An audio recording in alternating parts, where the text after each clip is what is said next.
free. Chapter 1. Welcome to Alaska. Where is Alaska? How big is it? Who lives there? Eskimos first lived in Alaska more than 7,000 years ago. Today, about 16% of all Alaskans are Eskimos. These people are really three groups: the Inupiaq, the Yupik, and the Alutiiq. These groups are not very different, but they speak different languages. Alaska was a part of Russia for a long time. Then in 1867, the United States bought it from Russia for $7.2 million.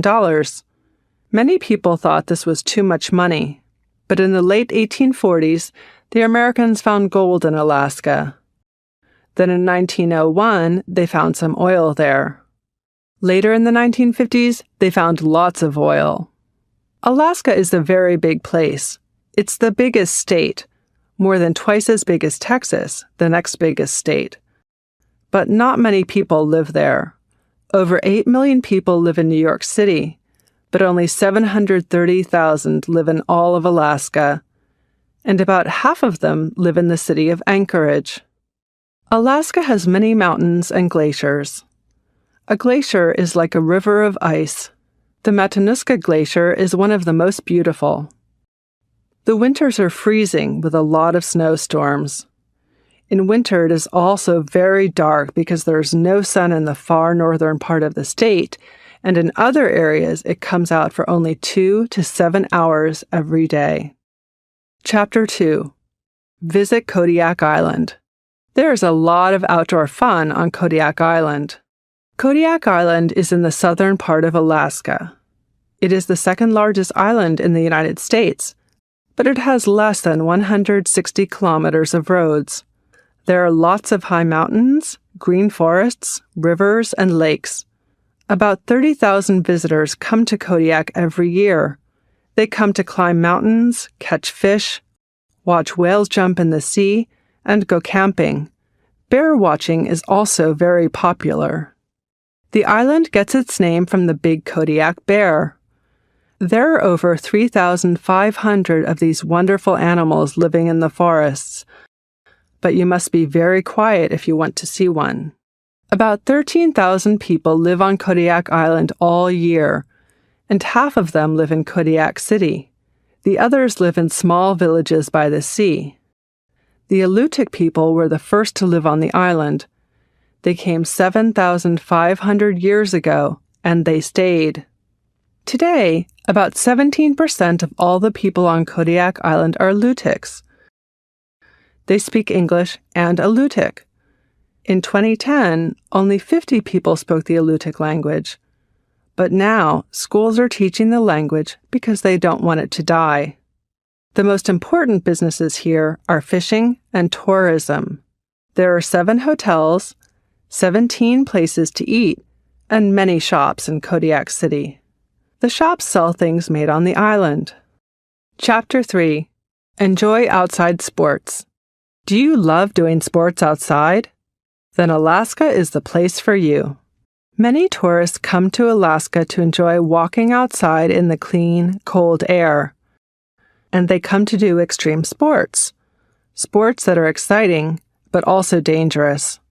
Some people come to Alaska to climb Mount McKinley in Denali National Park. This mountain is 6,194 meters high, the highest in North America. It isn't easy to climb to the top of Mount McKinley. It takes about 3 weeks. It's really cold when you get to the top, so most people stay there for only a short time. You need very warm clothes, and you must be careful. Between 1932 and 2012, 120 climbers died on the mountain. In June 2012, 4 Japanese climbers died in an avalanche. Whitewater rafting is also a popular sport. The Nenana River, also in Denali National Park, is very fast in some places. Mount Alyeska is a good place to go paragliding. Don't worry if you don't know how to paraglide. A teacher goes on the paraglider with you so you can enjoy the beautiful mountain and forest below you. Skiing is popular in Alaska. There's a lot of snow and there are many good places to ski. Eagle Crest, only 20 kilometers from the state capital, Juneau, is an excellent mountain for skiing. There are many other interesting things to do in Alaska. Some of these are less exciting than paragliding or whitewater rafting, but they are great fun. Look for gold in the rivers in the Kenai Peninsula.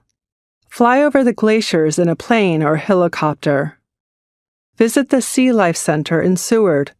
You can see wonderful sea animals only a meter from where you're standing. Some people enjoy traveling across Alaska as well. In 2010, Andrew Skurka traveled 7,600 kilometers across Alaska and the Yukon in 176 days. That's 43 kilometers a day. Most of the time he walked. He used 6 pairs of boots. But he also went on rivers on a raft, and he skied too. He slept in a tent. When Andrew skied in Denali Park, he was very worried about avalanches and snowstorms. He didn't see any avalanches, but one night there was a really bad storm and his tent blew away. Andrew has traveled 48,000 kilometers in his life, and he doesn't want to stop. When he isn't working, he writes books about his travels. Chapter 4. The Iditarod. In the past, Alaskans needed to use dogs and sleds to travel. Now they don't. But in 1973, a dog sled race began, the Iditarod. The Iditarod is a really hard race. The dog sled teams have to travel about 1,600 kilometers from Anchorage to Nome, and the weather can be very bad, with freezing temperatures of minus 20 degrees Celsius and dangerous snowstorms. Each team has one person, called a musher, and 12 to 20 dogs. The mushers have to think about many things.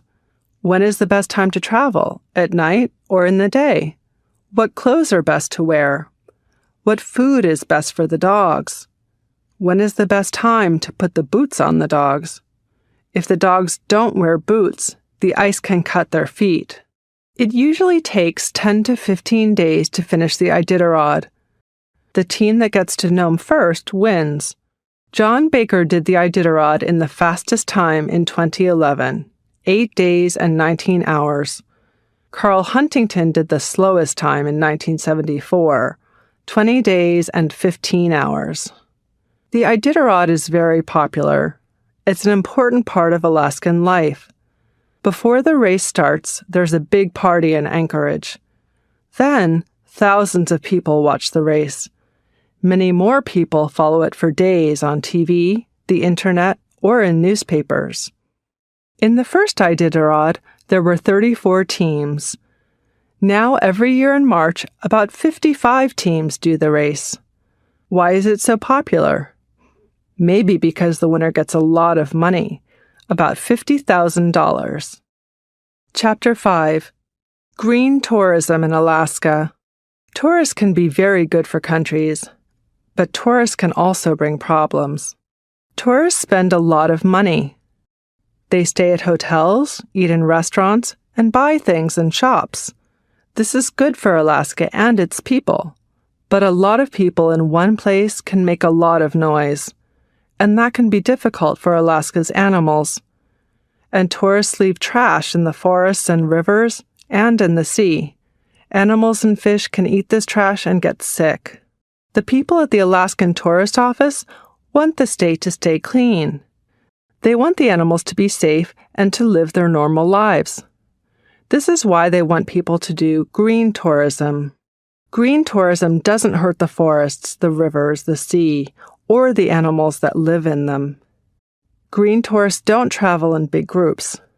They go around in small groups so they don't disturb the animals. And the tourist office asks people to take their trash with them when they leave. Many tourists in Alaska take boat trips to see life in the sea. Whales are their favorite animal. The tourists go out on small boats and travel slowly and quietly. This way, they do not disturb the whales and the fish. Chapter 6. The City of Anchorage. Anchorage began as a city of tents in 1915. From 1915 to 1923, people went to live in Alaska to help build the railroad. At that time, about 2,000 people lived in Anchorage. They all lived in tents, but only one tent had a bath in it. By 1940, Anchorage had about 4,000 people, and in 2012, Anchorage was the biggest city in Alaska, with 300,000 people. Anchorage is small, quiet, and pretty. Normally it's a safe place too, but it wasn't on March 27, 1964. That was a bad day in Anchorage. The ground under everyone's feet started to move. It didn't stop moving for 4 minutes. Houses fell, and 115 people died. It was an earthquake. A big earthquake, the second biggest earthquake in the world. Today, Anchorage is an interesting city. During the day, you can visit the Anchorage Museum. You can learn about the Eskimo people and life in the town many years ago. There are also many places to look at different kinds of art. The H2 Oasis Water Park is a fun place to take children, and Kincaid Park is a good place to go see animals.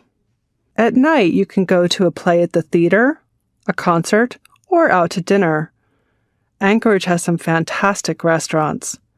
Fish is the favorite of most people here, and many people say it is the best in the world. Chapter 7. What do you think? You are going with your family to visit Alaska. Think about what you know about Alaska and plan your trip. Answer these questions to help you plan your Alaska vacation. Would you like to stay in a tent, a hotel, or a house with an Alaskan family? Why? What clothes do you need to take for the weather in Alaska? On Kodiak Island, would you like to go bear watching, paragliding, or mountain climbing? Which do you think is the most dangerous? Would you like to walk across Alaska, like Andrew Skurka? Do you think you can do it? What do you need to take with you? What kinds of green tourism do you want to try? Would you like to visit Anchorage? What would you like to do there? What would you like to buy to take home with you from Alaska? Some Alaskan fish? A jacket that the Eskimos wear? Some art from Kodiak Island? Have a good trip!